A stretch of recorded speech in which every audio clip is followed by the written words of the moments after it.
ഇത് താൽക്കാലിക ചുമതലയാണ്, സ്ഥിരമായ ചുമതലയല്ല. പാർട്ടി ഇപ്പൊ പുനഃസംഘടനയുടെ വക്കിലാണ്.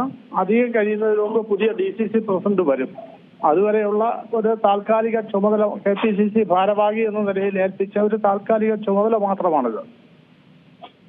ഈ വിവാദത്തെ എങ്ങനെയാണ് അങ്ങ് നോക്കി കാണുന്നത്? അങ്ങ് ആ മുഴുവൻ ശബ്ദ സന്ദേശവും കേട്ടിട്ടുണ്ടായിരിക്കുമെന്ന് ഞാൻ കരുതുന്നുണ്ട്. ഈ ഒരു സൗണ്ട് വളരെ കുറവ്. അങ്ങ് ഈ വിവാദമെല്ലാം കണ്ടു കാണുമായിരിക്കും. ഈ ശബ്ദ സന്ദേശം അടക്കം ഇപ്പോൾ അദ്ദേഹത്തിന്റെ പാലോട് രവിയുടെ ശബ്ദ സന്ദേശമൊക്കെ കേട്ട് കാണുമായിരിക്കും. അങ്ങ് എങ്ങനെയാണ് ഇപ്പോൾ ഈ ഒരു ശബ്ദ സന്ദേശത്തോടും ഈ വിവാദത്തെയൊക്കെ നോക്കി കാണുന്നത്? ഇന്നലെ ആദ്യം എനിക്ക് നമ്മുടെ മാധ്യമങ്ങളിൽ വന്ന ചാനലുകളിൽ വന്നത് മാത്രമാണ് എനിക്ക് കിട്ടിയത്. പക്ഷേ വൈകുന്നേരം ആയപ്പോഴത്തേക്ക് അതിന്റെ ആ സംഭാഷണത്തിന്റെ പൂർണ്ണ രൂപം എനിക്ക് കിട്ടി. അത് കിട്ടിയപ്പോൾ പാലോട് രവിയുടെ 1-2 വാക്കുകൾ മാത്രമേ കുഴപ്പമുള്ളൂ.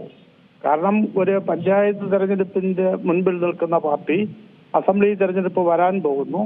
അപ്പോൾ പാർട്ടിയിലുള്ള അഭിപ്രായ വ്യത്യാസം എല്ലാം മറന്ന് എല്ലാവരും ഒരുമിച്ച് നിൽക്കേണ്ടതിന്റെ ആവശ്യകത അഭിപ്രായ വ്യത്യാസം മാറ്റുന്നതിന് വേണ്ടി പറഞ്ഞു എന്നേ ഉള്ളൂ. ആ പറഞ്ഞ കൂട്ടത്തിൽ ഉപയോഗിക്കാൻ പാടില്ലാത്ത 1-2 വാക്കുകൾ കൂടി ഉപയോഗിച്ചു പോയി.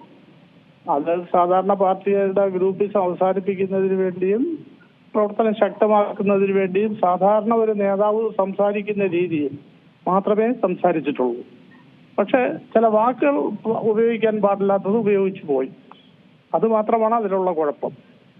ഈ ശബ്ദ സന്ദേശം കേൾക്കുമ്പോൾ നമുക്കറിയാമോ, 2 പേര് പേഴ്സണലി സംസാരിച്ചിരിക്കുന്ന ഒരു ശബ്ദ സന്ദേശമാണ് പുറത്തുവിട്ടിരിക്കുന്നത്. ആ പ്രവർത്തകന്റെ ഭാഗത്തു നിന്നൊക്കെ ഉണ്ടായിരിക്കുന്നത് വലിയ ഒരു തെറ്റ് തന്നെയാണ്. അത് ഇപ്പൊ കേട്ടതിൽ തെറ്റാണ്, അക്കാര്യത്തിൽ സംശയമില്ല. പക്ഷെ ശബ്ദ സന്ദേശം മുഴുവനും ഒന്ന് കേൾക്കണം.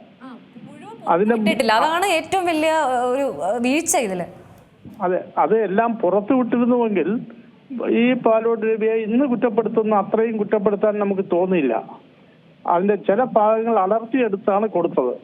അത് മുഴുവൻ കേൾക്കുമ്പോൾ അതിന് മുൻപും അതിന് ശേഷവും ഒക്കെ പറയുന്നത് നിങ്ങൾ തമ്മിലടിച്ചു നിന്നാൽ ഇത് നഷ്ടപ്പെടും എന്നുള്ളതാണ്. അപ്പൊ അത് കുറെ കൂടി മയമായി പറയേണ്ടതായിരുന്നു. ഉപയോഗിക്കാൻ പാടില്ലാത്ത ചില വാക്കുകളൂടെ ഉപയോഗിച്ച് സംസാരിച്ചു പോയെന്നേ ഉള്ളൂ.